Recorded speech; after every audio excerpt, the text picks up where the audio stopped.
What's going on, Texarkana, Texas? Welcome to episode 106, season 7 of Talking Throws Podcast, Texas Style. I'm Coach Jason. And I'm Coach Janelle. And we are throws coaches with the track club, the Throwing Factory. You can go check out our bio on the new revamped website at throwingfactory.com. So go check our new website out. I hope you like. Also, there's new information on shopping apparel there. So some new clothes. So go check that out as well. New links on our online system, our one-on-one training and stuff. So go to thethornfactory.com. And then also I'll remind everybody about our YouTube channel, Talking Throws Podcast Texas Style. Just do it in the search engine. Give us a thumbs up and please subscribe. Thank our sponsors for season 7, Texas Track and Field Coach Association. As everybody knows, in January, the Winter Clinic is going to be happening. That's going to be down in Waco. I think that's the first weekend in January of 2024.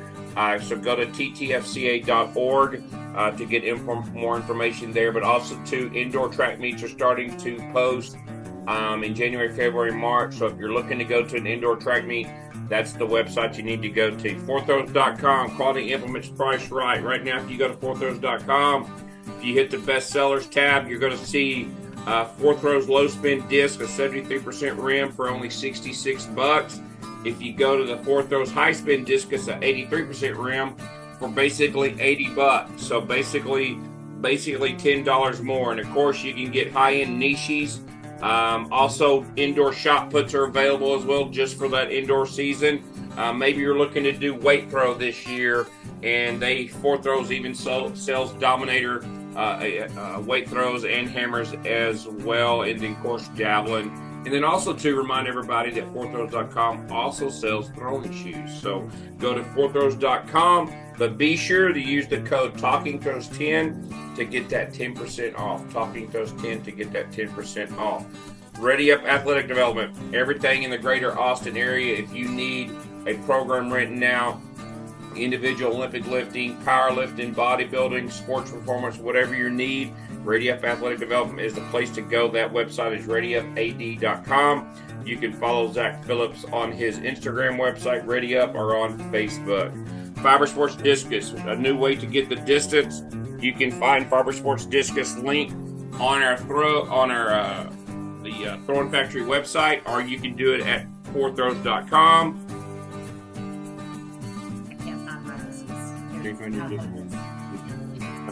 Discus. Okay, and then you can use that code TalkingThrows10 to get 10% off. Big Frogs, Colleyville, handling all our printing and embroidering. If you need anything, whether it's a fun run, a certain design for a family reunion or whatever, go to Colleyville at bigfrog.com. And then also close to my heart, liftingdfw.com. If you're needing individual performance lessons, Olympic lifting lessons, powerlifting, whatever you need, you can reach me at the contact information through liftingdfw.com. And then our new sponsor for season 7, NTX Timing. NTX Timing is a active HYTEK certified contractor and official mile split official as well. So NTX Timing is the people who's going to come in, organize your meet, take all their meet results, and upload it on different websites in a very efficient, accurate manner to get those kids possibly recruited and get their name and time and get their information out there. So that website is ntxtiming.com. Coach Carl Hornbeck does a tremendous job, him and his crew.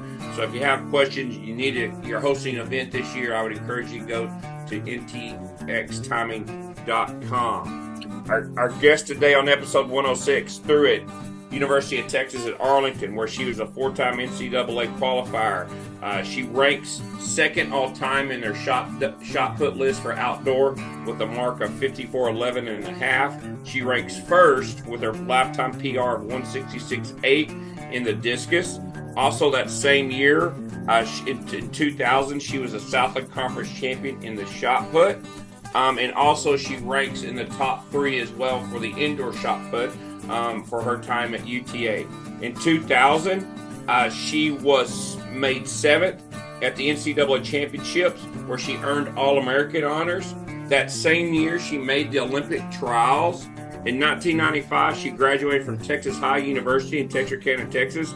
Her high school PRs in the shot put were 47.6.5. Her discus was 146, 146. And in 1995, the same year she graduated, she was also the state champion in the discus. Please welcome to episode 106, Marsha French.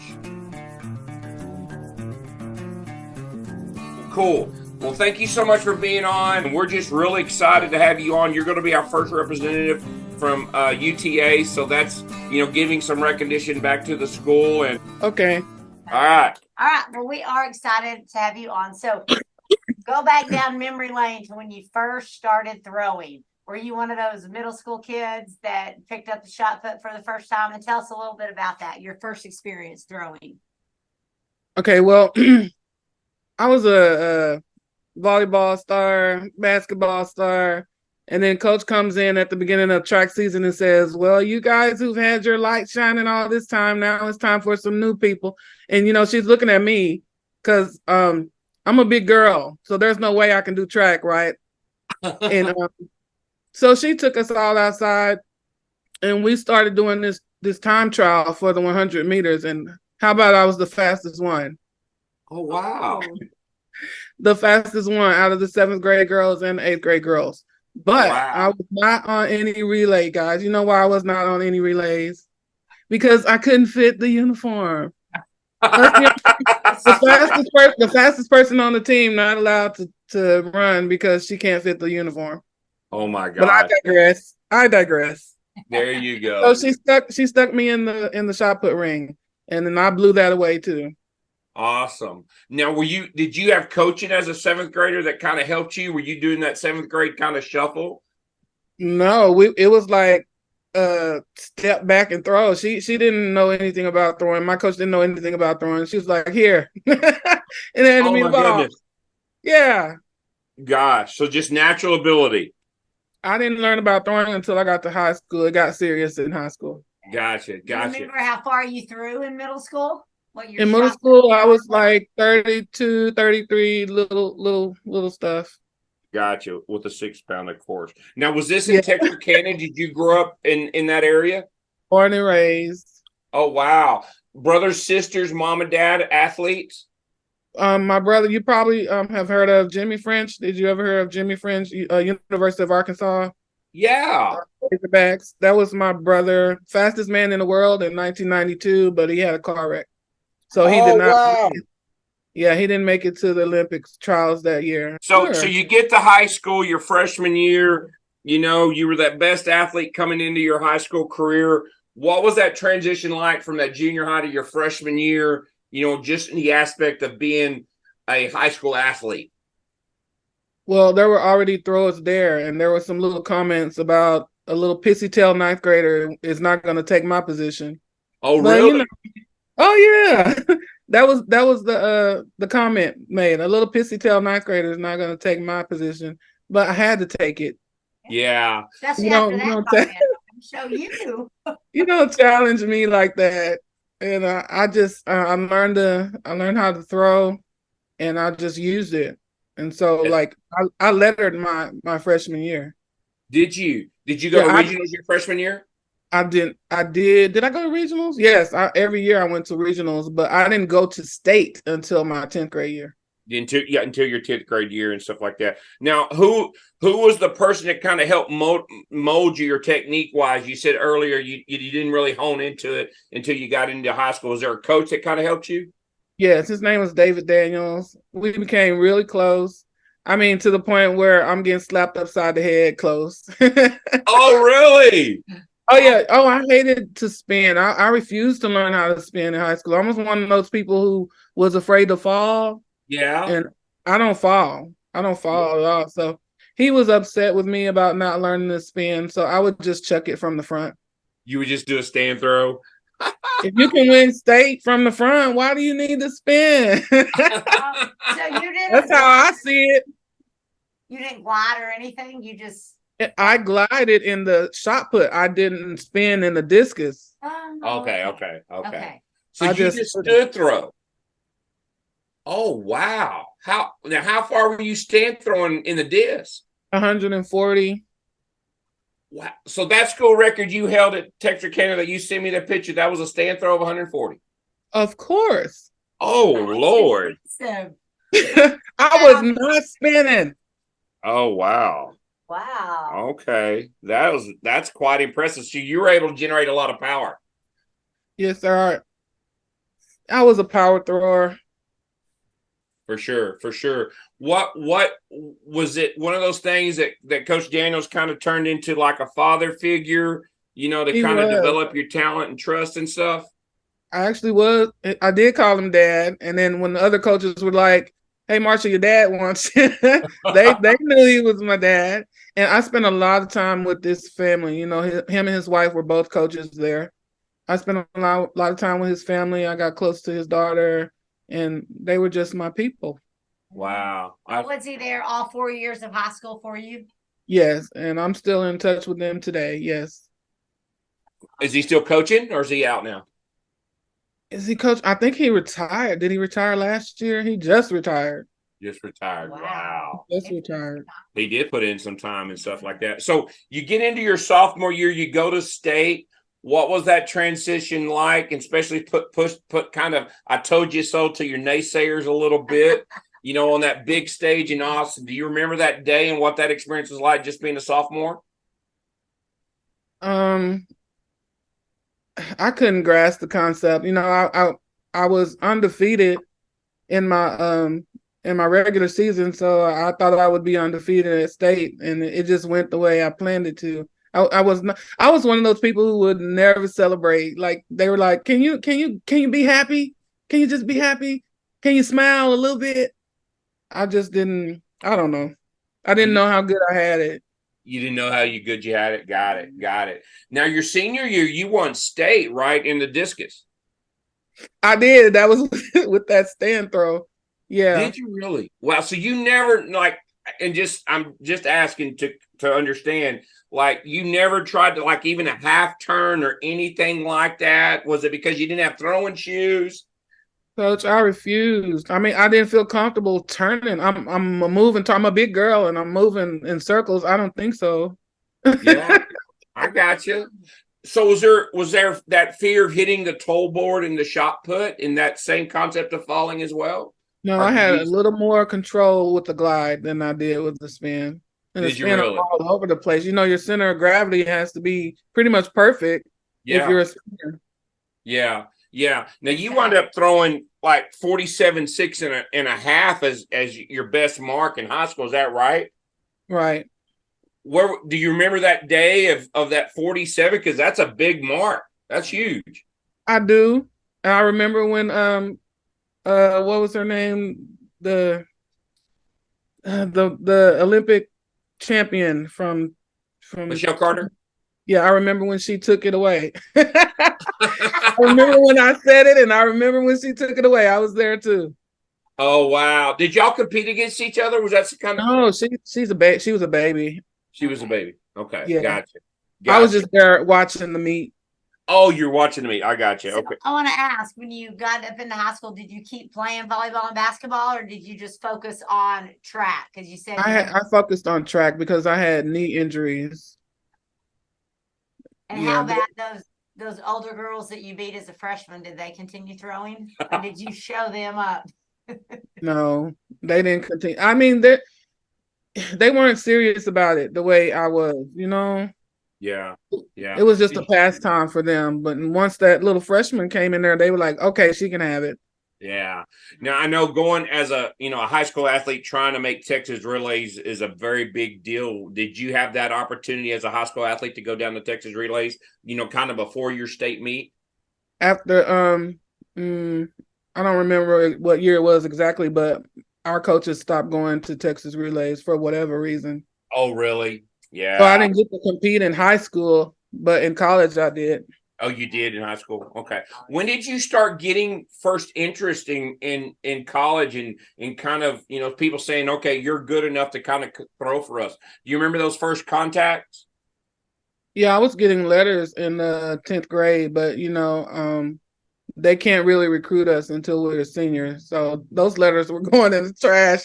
But I got serious as a senior.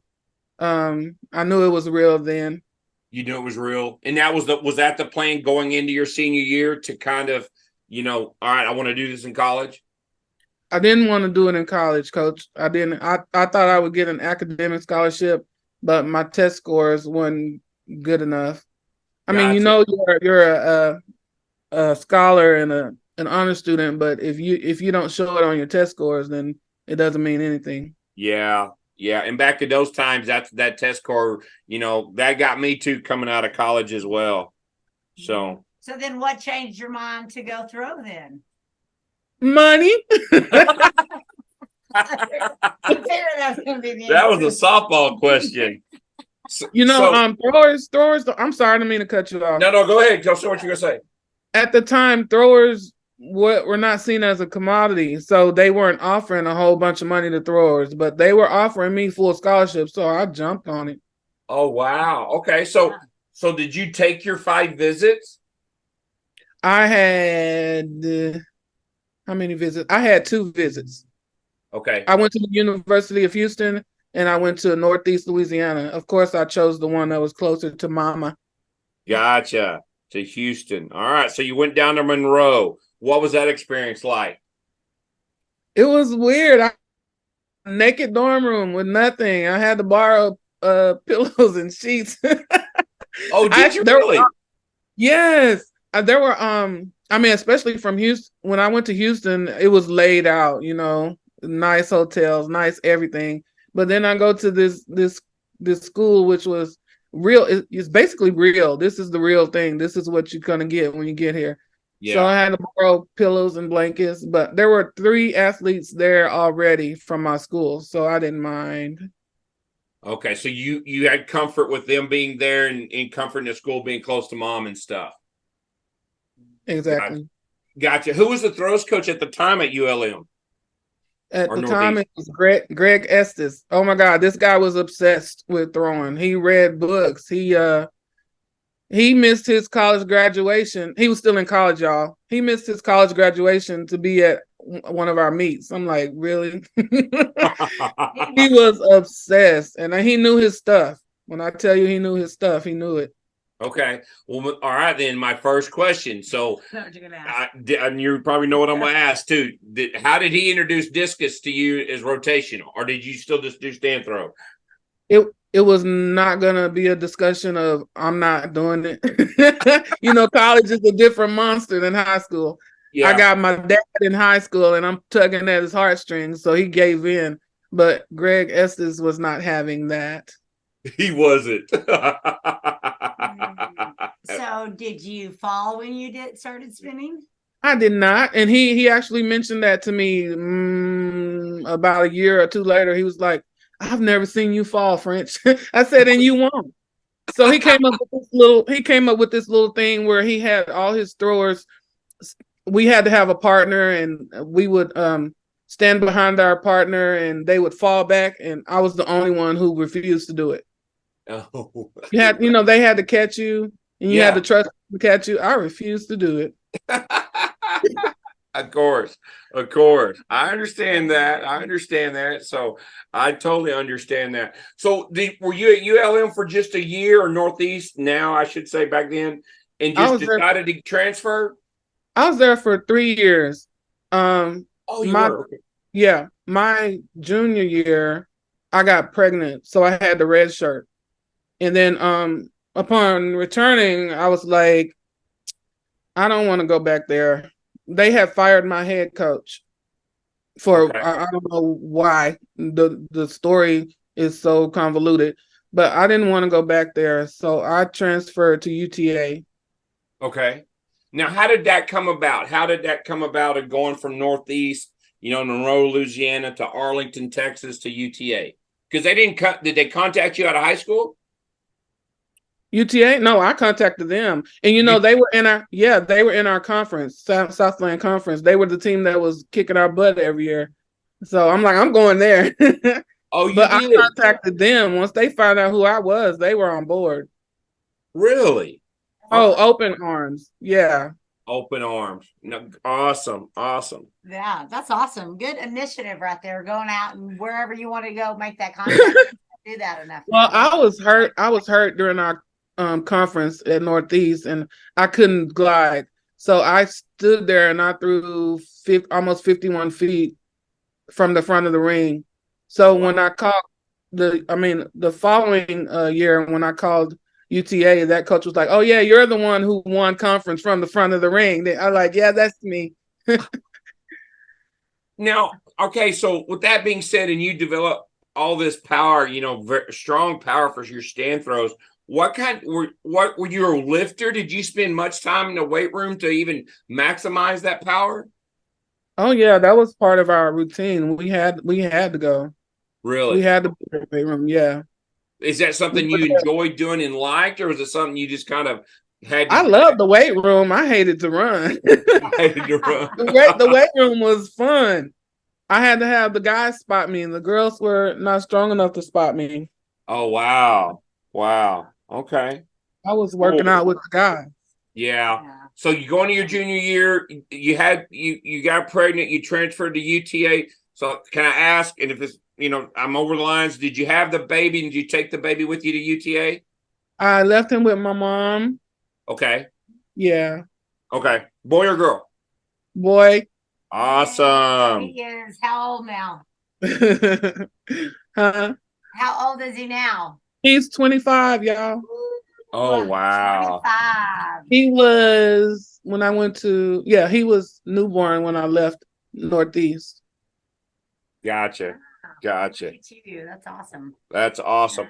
So you transferred to UTA. That's definitely a different environment. How was that transition for you just in the big city versus Monroe or even Texarkana? Okay, so when I got there, it was culture shock. There is no football team. I'm like, Yes. what? University doesn't have a football team. And I don't know, it was culture shock, like for real. Yeah. Was the training different than what Coach Estes was having you do at Northeast? It was different. It was longer. Really? Yeah. Coach had us out there for 2.5 hours. This was a part-time job. So we were out there for 4 hours or longer. Oh, wow. Who was the throws coach at the time at UTA? Wayne Cunnings. Wayne Cunnings.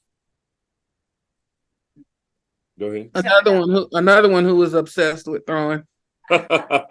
In those 4 hours, did you ever pick up the hammer or try anything other than shot or disc, or did you just always stick with the shot and disc? No, he had me focus on shot and discus. Really? Wow. So, going into that, I think the year of 2000, you were on a roll. Mm-hmm. You were on a roll. You win the Southland Conference in the shot put. You're starting to get a lot of notoriety. One thing I want to ask is kind of how did your mentality change from like being that high school thrower, to that high level elite conference champion that you were, in college? Well, when you get a technique and then you're trying everything you can do to perfect it, and then it's working for you. It's like you want it more, Yeah. I guess you want it more. Yeah. So you work a little harder. Regarding the technique, do you remember back then? Because that's ingrained in us, the cues that you had to really do to throw the 54 feet. Was there a certain cue you had to really? Was it your foot underneath you or keep the ball back? I had trouble keeping my ball back. I was so eager to get it out of my hand, So that was one thing that we worked on, and getting my plant foot up under me when really? my power, under my power leg. I had to get that foot planted. That was hard for me. Did you throw I'm curious, being your size and stuff, because I think you're 6 foot. Did you throw a big shot put or a little one? I'm just curious. I had to have a big one. The little ones were annoying. They would fall out of your hand? Yeah, for sure. So can you talk to us about that senior year? You win in conference. The big thing that I will admit, I kind of heard of you a little bit, kind of doing some research. And then what kind of put me over the top about you is making it to the NCAAs and finish 7th. that had to be finishing as an All-American as a mom, and the trials and tribulations at Northeast to what you did had to be very satisfying to you. I didn't see it that way because Okay. I felt like I was a powerful person. Why am I not winning? Really? I guess what is that, arrogance? I don't know what you call that, but I was not happy to be an NCAA All-American 7th place. No, that I was not happy about it. Really? But okay, I so should have been winning. you should have been winning and that stuff. That was kind of your mentality. Yeah, I was just as strong, just as capable as those girls. I guess my nerves would get the better of me in large competitions like that because it was nothing else stopping me. Yeah. What do you remember that day, and kind of did you have good warm-ups? Kind of walk us through kind of that day, if you can recall, like what you ate, kind of, any motivational talk that your coach had or anything. No, the food, I couldn't do the food before a competition, so there was no eating, nothing. That was probably my problem. No, I had no gas. Yeah, for sure. So did it dawn on you that you were kind of making history at the time to finish 7th? Because from coming from the little Southland Conference UTA. No, I had no clue. I was not aware that it was that important, or the impact that I was making. I wasn't even aware of it. Wow. Go ahead. So are you aware of it now? How awesome that is? I am. Like, I told Carlos, I don't want to do the interview. I wasn't all that. And I don't want to do that. How can I motivate young girls? I wasn't all that. I didn't do anything. I didn't accomplish anything. He was like, "Girl, you crazy." Yeah. Because you did.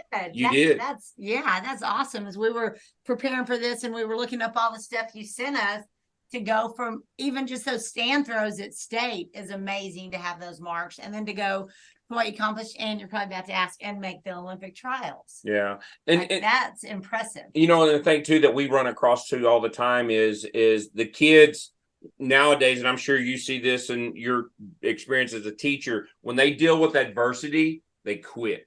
Mm-hmm. In the era where you and I grew up from from East Texas, kind of oil field mentality, tough, that's that hard hit mentality, regardless of the objection that we're going to get, we're going to overcome it. And kids nowadays just say, "Oh, I can't do it. I'm going to go on to do something else." But you definitely did not do that. Was that something too that you kind of parents ingrained, or Coach Daniels, or is that something you just kind of had in you? Well, for one, I told my coaches that I wasn't going back. I was going to stay here and raise my baby. And they were like, with the mouth open. What? Yeah. Like, no, that's not going to happen. And my coach's wife, who I'm closer to her than I am to him. Yeah. But she's like, "No, I'll keep him." No. And then my mom was like, "No, I'm going to keep him." So Yeah. I had that in my back, in my corner. You had that support system as well. And people have kind of helping you out and stuff. So awesome. So did you know going into the NCAAs that you had that opportunity to make the trials? Were you even aware of your marks of putting you on that stage? I had no clue. I didn't know what an A standard and a B standard was. Do y'all know what I'm talking about? Yeah. Making A standard. I didn't know what that was. I got a call. I'm getting ready for summer vacation, and I got a call from my coach. He was like, "Hey, if you want to go to U.S. Olympic trials, we'll pay for it." I'm like, "Oh, okay, sure." So I had no clue. So where was the trials at that year? Sacramento, California. Oh, in Sacramento. Wow. Okay. I've never seen so many lanes in a highway in my life. Not that many in Texarkana. No. What was that experience like? Going out and being on that stage, and you're competing against some of the U.S. best at that time? I'm going to be honest with y'all. This was during the time with Mike Johnson and Maurice Green and all those Bolden. And I'm like, I was starstruck. I wasn't thinking about throwing. So I was not in competition mode. It was just not a good time. I shouldn't have been there. I wasn't in competition mode. I barely cleared 47, which was my high school record. Yeah. So. And what were you throwing in college? How far were you? College, I was throwing like 54, 55. Yeah, for sure. I didn't even break 50. And to be honest, I was not upset. I was glad it was over because now I can watch Maurice Green and Michael. It was a horrible attitude to have. I didn't know how good I had it. That's the only thing I wish I could do all over again was the 2000 Olympic trials. To do that again. Did you? I would do it again. So was that your last meet you threw in? Yes, because I graduated in 2001 and my eligibility was up in 2000. Gotcha. So I didn't compete anymore. For one, if you don't have money, you got to pay to get in those meets, and then you got to pay to travel, you got to pay to eat, you got to pay for room and board. I didn't have it. Yeah, for sure. So you graduate. What did you get your degree in? Graphic design. Did you really? Not education. So how did that? Okay. So how did the teacher coaching come around? Well, it got really hard to find a graphic design job, especially in DFW. It was so competitive. I mean, I got offers, but they were less than what I was making in customer service. I'm like, no, I'm going to stay in customer service. Then I get a phone call in 2006 to teach, and that's what I did. I got my alternative certification, and I went back home to do that. I went back home in Texarkana to teach. I taught there for 2 years. Then I transferred to Fort Worth ISD in 2008 because of the money. Yeah. Big difference. Yeah, for sure. So were you at the high school? Did you do any coaching throws in the high school or any of that stuff? Not in Texarkana. I didn't coach until 2014. I didn't start coaching until 2014 in Everman. Oh, really? Okay. What was that experience like? You came full circle from Coach Daniels. I did. At first, it was exciting, but then you get those athletes who don't have the same values that we grew up with. Yeah. And they didn't want to be there, or they were lazy, or they just didn't have that fire in their little belly. They had Takis and hot Cheetos in their belly, though. Yeah. Yeah, that's for sure. That's for sure. Now, how long were you at Everman? 6 years. I think I was at Everman for 6 years. Okay. Nice. And then from Everman, that's when you went back to Fort Worth ISD? Went back to Fort Worth to elementary because the junior high kids were running me ragged. Gotcha. So when you were coaching those junior high kids, did you coach? You did coach the throwers, right? I did. I love my throwers, but they had me coaching basketball as well. I did not like doing that. Oh, wow. Well, if all I had to do was coach throwers, I probably would have stayed. Yeah, for sure. Is there something you remember that Coach Daniels may have taught you that you used as you were coaching those middle school kids when you were there? I mean, everything I got from him. And everybody else that I had after him, they were just trying to perfect what I already had. But everything I got from that man. Yeah. So do you think your middle school kids would say that you were very passionate about throwing? Like you said? Oh, yeah. Yeah. You came full circle again, huh? You became that coach that was very passionate in what Coach Estes was the other one. Yeah. Wow, yeah. awesome. I didn't want to leave Coach Estes, but I did not want to be there at that school anymore. That school as a whole was not a good fit for me. Yeah. So I didn't like who I was. Yeah. So looking back on your throwing career, something from nothing to what you did, you have to be proud of that. Now, we have the youth and our girls and all that stuff and trying to grow the sport, would there be some advice that you want to give some female throwers out there, maybe trying to figure out if they want to go and throw in college or had some adversity they're dealing with?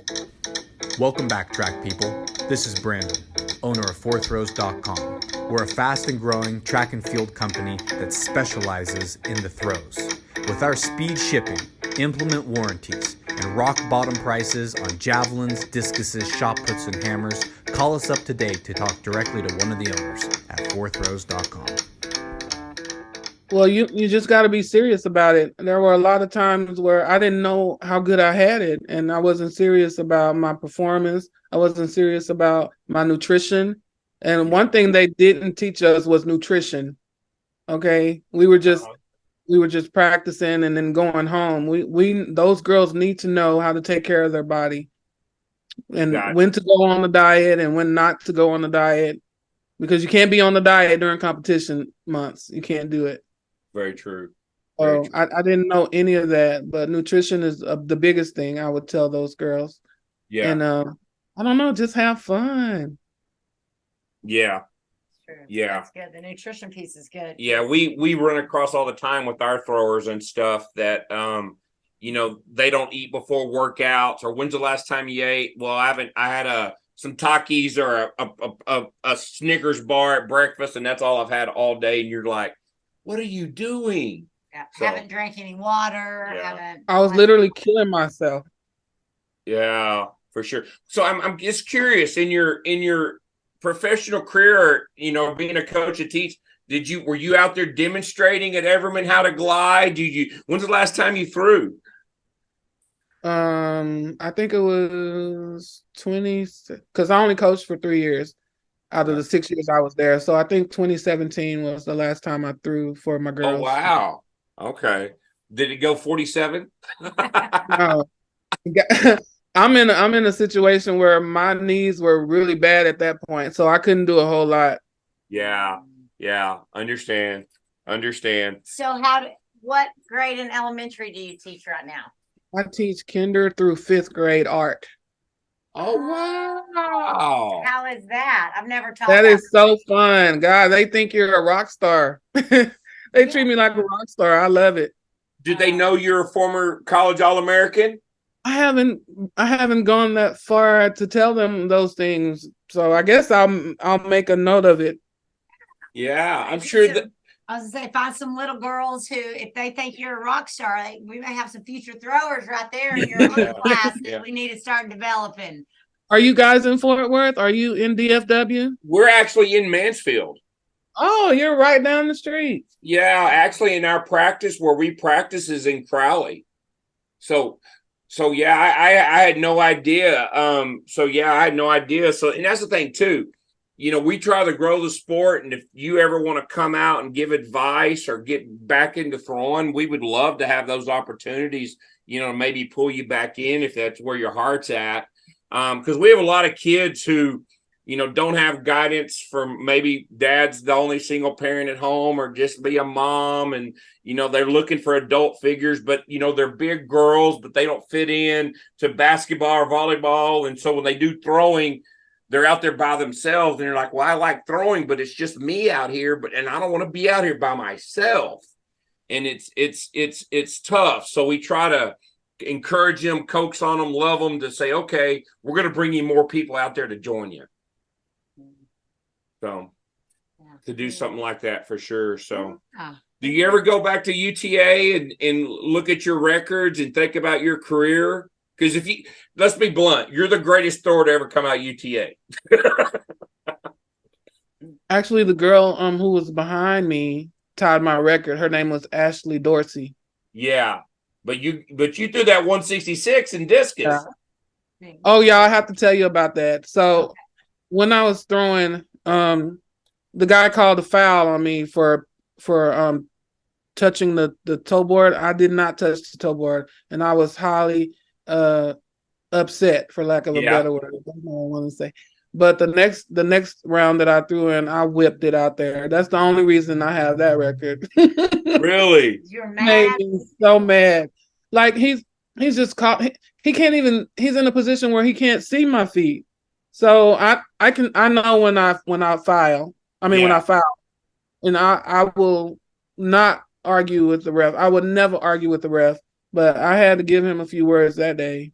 So the only reason that record stands is because the ref made me mad. Yeah. Maybe we need to tell him thank you. Yeah. Yeah, there you go. Otherwise, you may not have had that record. I know. But he made you mad. Here, I think I've learned that someone needs to make you mad and challenge you, and that's where you're going. There you go. You're going to step up. So at that Olympic trials, there was nobody to make you mad. Nobody.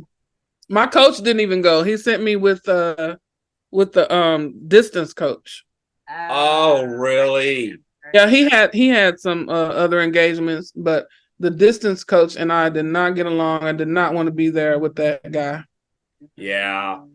He and my coach didn't get along. So why would he send me with that guy? Yeah. Do you still follow throwing today, or do you keep up with what's going on in the U.S. and actually kind of how popular a little bit throwing has become? I do when it's like the U.S. championships, but I'm not following like month to month. Month to month. Like the U.S. championships or the Olympics, then I tune in. Yeah, when it gets close to those dates, then I tune in. Yeah. And that's the thing, that the track and field, especially for girls right now. I don't know if you keep up with the rankings and stuff, but girl, this senior that graduated from Flower Mound Mark is still the second all-time furthest throw in high school history, 195. Really? Yeah. Wow.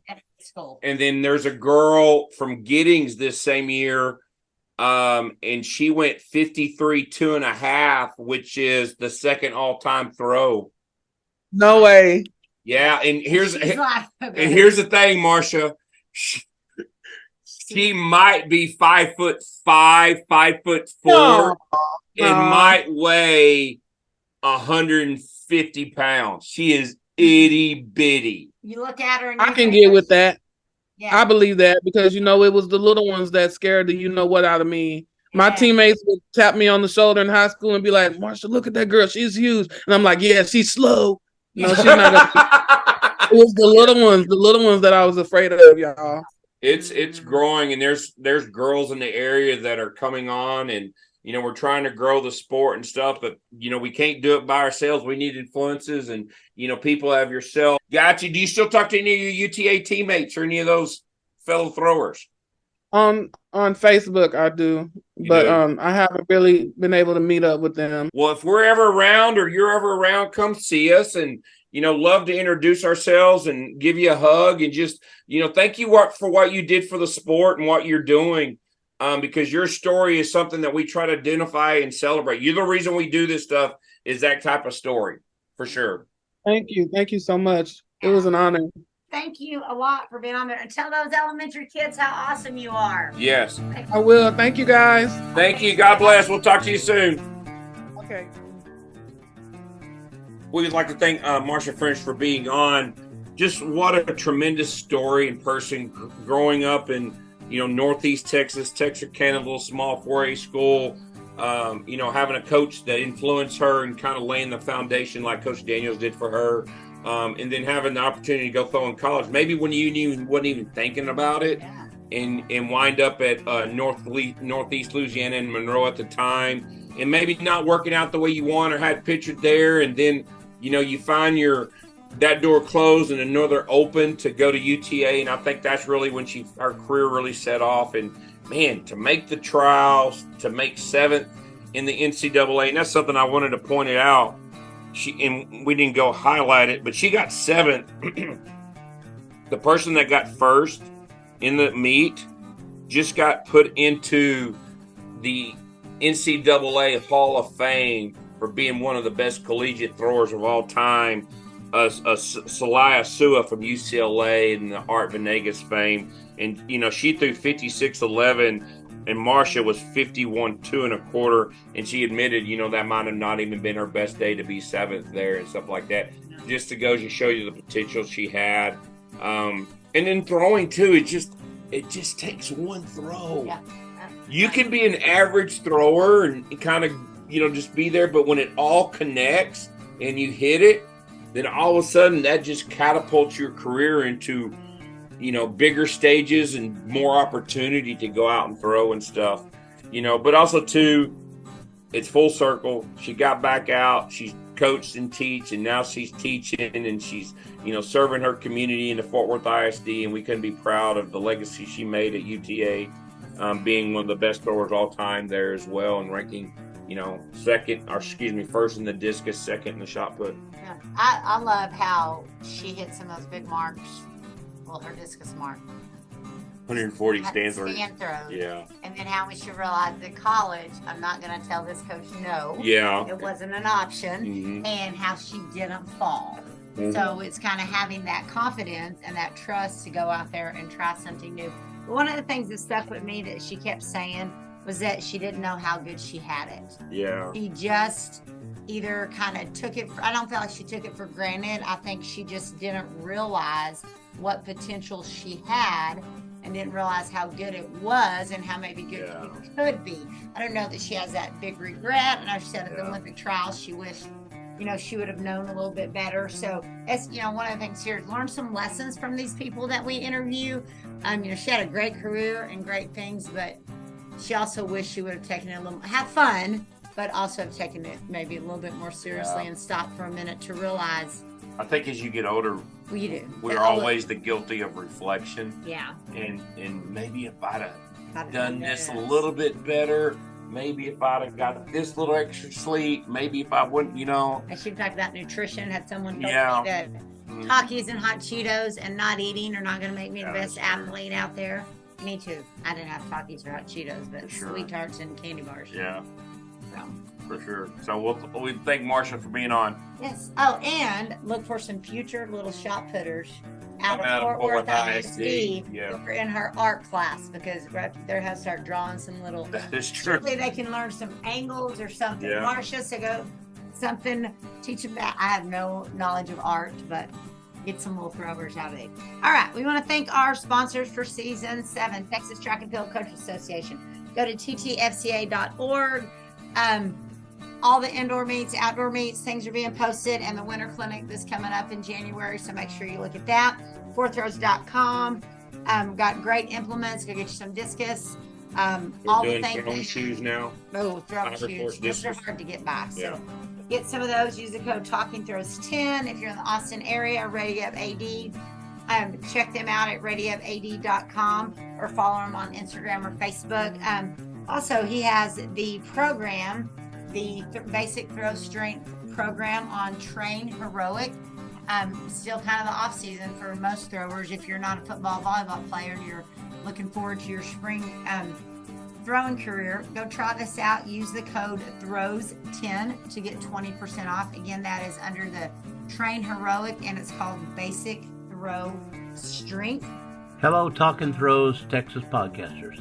I'm Bruce Caldwell. I'm here today to introduce the FiberSport Discus. Yes, many of you thought I only made great vaulting poles. I have been bringing quality discuses to the throwers' hands for over 40 years.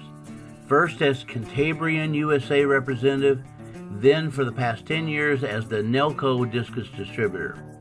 I introduced the yellow-plated discus for the plastic's best durability.